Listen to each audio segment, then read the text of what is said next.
Hi YouTuber, I made something for my doggy door that I don't need to come and open and close the secondary door, that is a sliding door. It does have a flat door, it has a sliding door too, to open them and close them to allow the dog in and out. Why am I doing that? During the night I close this secondary door that the other animal doesn't get in, or if it get too hot, or if it get too cold, or it's rainy, I would like to close this door as a second insulator to don't allow the weather in.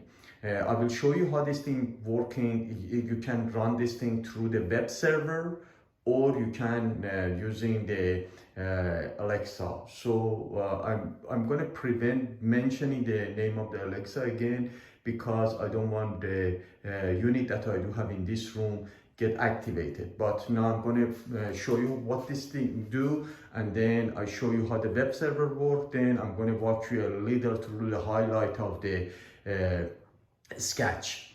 Of course, the sketch is just going to give you some of the feature. Then you need to do the port forwarding and your router, and watch my other video to connect to the Echo or Alexa. Alexa, doggy door on.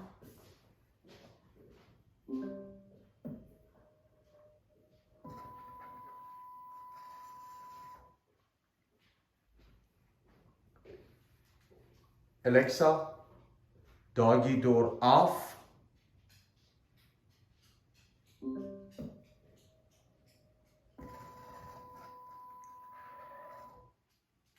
And now I'm going to show you that I can control that phone. I am not going to put my external address. I am in the same network. So I'm just going to type the address that I put in my sketch for this ESP32. It's going to be 48, 33, that's right. Okay, it's telling me the doggy. Let me make sure. Oh, this is not the correct one. I have another one too. It's 192. This is the correct one. Okay, it said the door is closed, and the name of our dog is Lucky, so I called him Lucky Doggy Door Server. As you can see, the door is closed. I'm just going to click on it and see what's going to happen.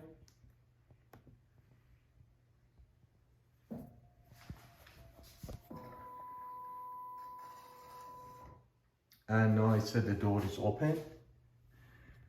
And let's just try it one more time. I'm going to click on this thing. I'm going back. Will you click on it? Not yet. All right, now I did. Okay, what is the system hardware? I'm going to show you what's the system hardware composed of. It's just going to be the stepper motor. This is a bipolar stepper motor. It came with its own cable. I bought them for $10.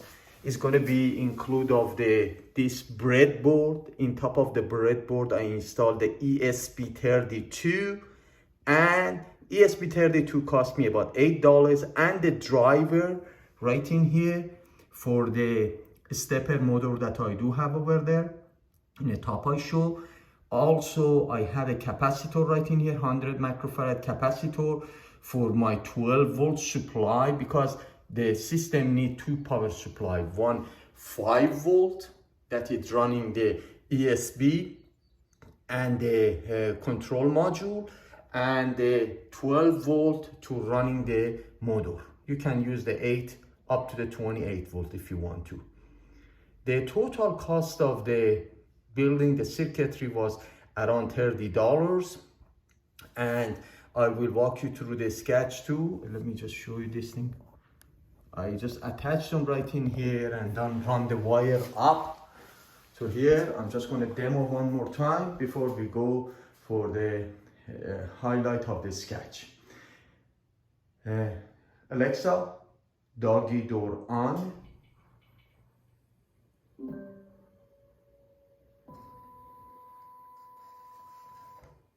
Alexa, doggy door off.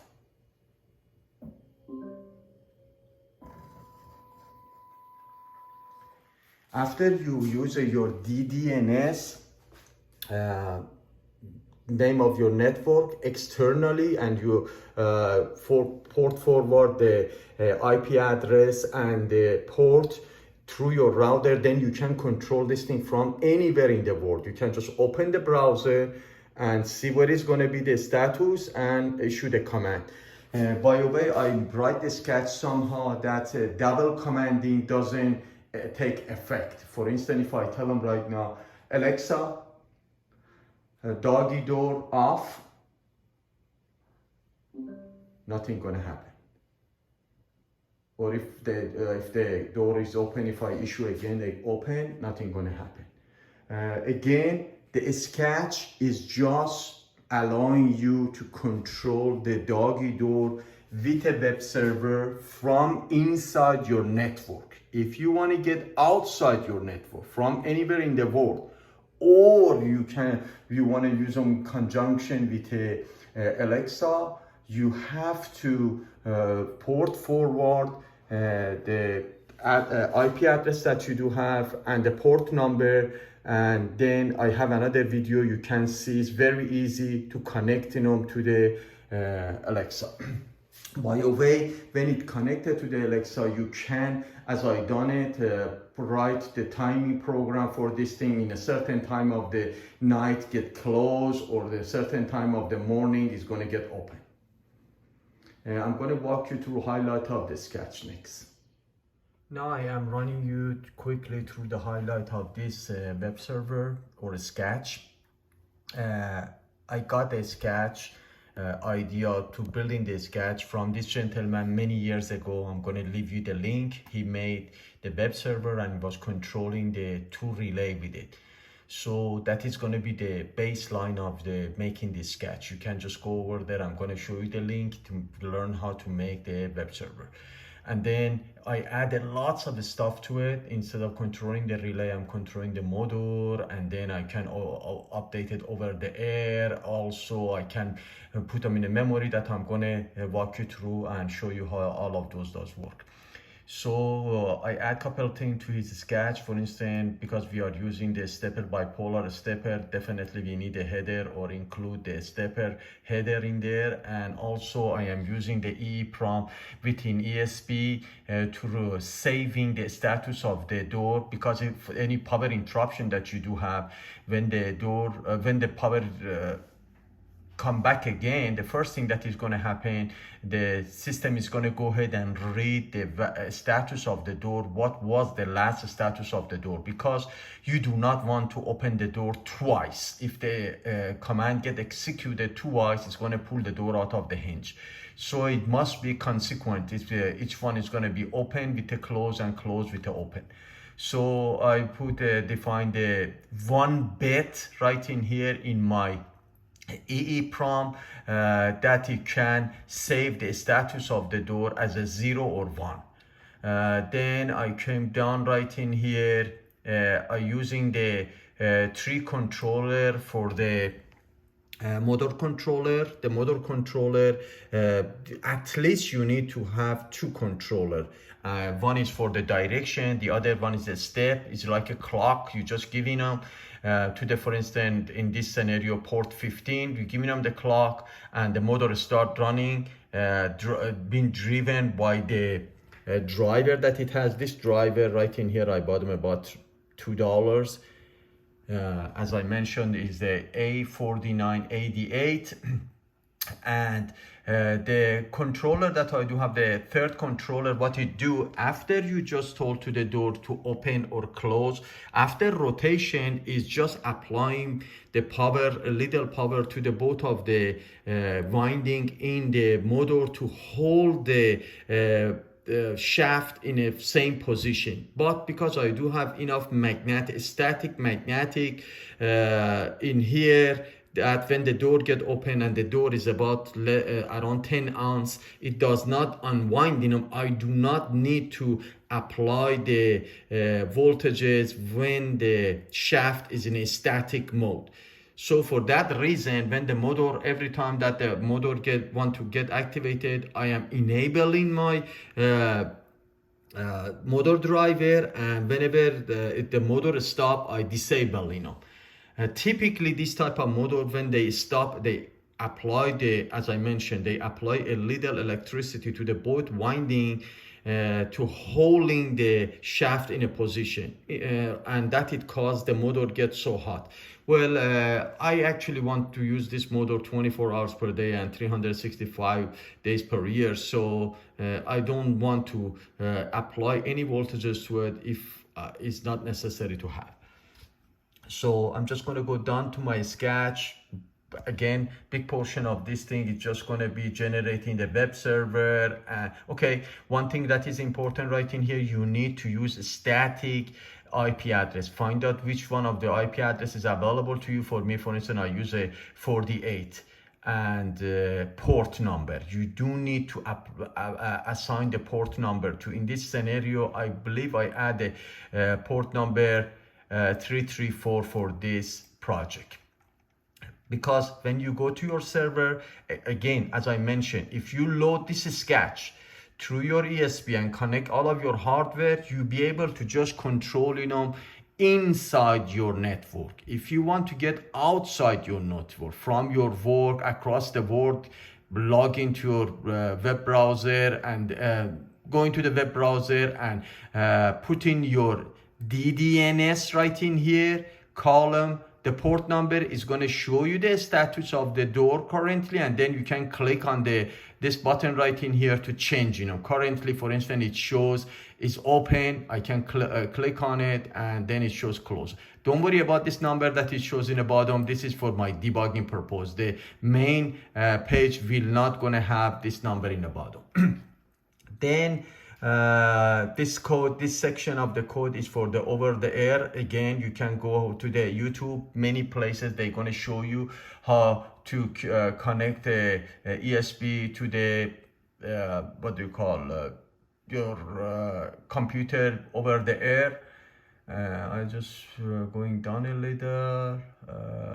Well, right in here, I am using assigning those 3 pins that I do talk about it to control my driver, and of course I put my driver in a disable mode right away, because when it doesn't move, I don't want. Whenever I start moving, the first thing that I do, I enable them, and then I define the direction that you want to go, and then I step through. I will show you how that is going to work. So in here I have added section.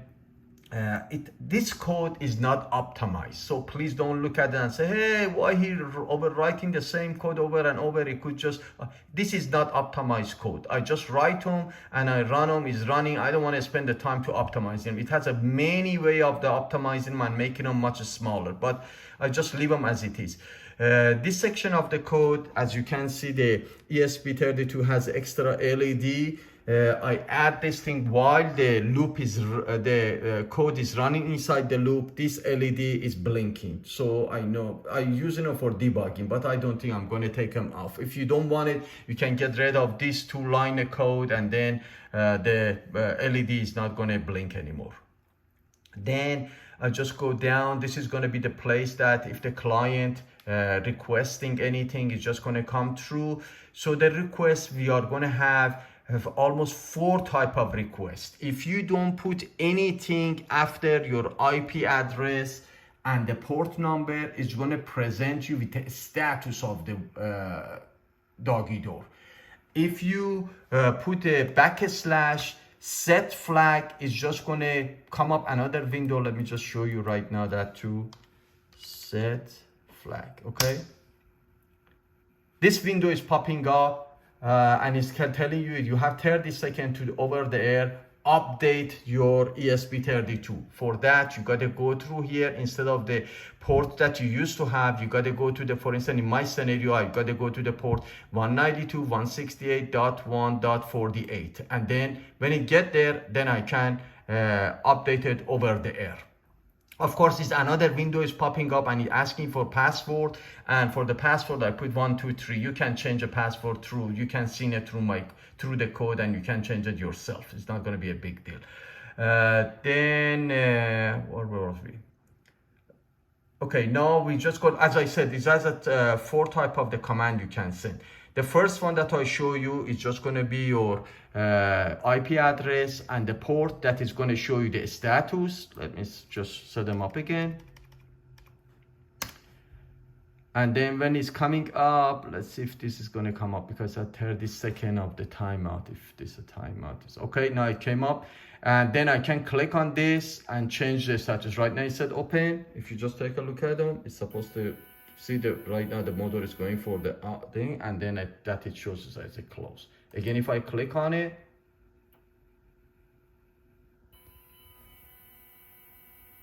it's going to. So it's one is for the open, one is for the close, one is for the status, and one is for the over the air uploading. So now let's just go down a little more. Again, the important thing that I do have that I put in my EEPROM is this flag that I saved them in a 1-bit. In the top I use 1-bit in my EEPROM. This they call them door stat. If it's 1, for instance, it's going to be close, and when it's 0, it's going to be open. So when it's coming, when you send in the command, the first thing that you do is check to see if the flag is going to be valid or not. Why did I use this flag? Because again, as I mentioned, you don't want to open the door twice. It's going to pull them out of the hinge. Or if you tell them twice to close and the second one take execute, it's just going to rotate the shaft and open the door. So when all of this is get done, it's going to update the this website, the web server for you, and writing the status of the flag into the EEPROM and saving it, and then it's going to get out. That's all it is. As I said, it's a bunch of the code extra is in here that I put on for debugging, or I run through some issue and I keep adding until I got it working, both via the web server as well as the Amanda. One thing right in here, for instance, when you send in the close command, it's just coming down, it's checking the flag. If it's going to be okay, it's just printing some stuff in your the serial port if you want to monitor it. Then it's going to activate the driver for 2 seconds. After that, it's just defining the direction of the motor. Then it's coming down, and I told you, you have to give them the clock. You give me some sort of the clock to the driver to run the motor. In this scenario, because I need 13.75 turn, and each turn taking 200 clock, so that it end up with a 2750, I'm going to go stepping them high and then stepping them low. In between, I do have some delay, and that delay defines the speed of the motor.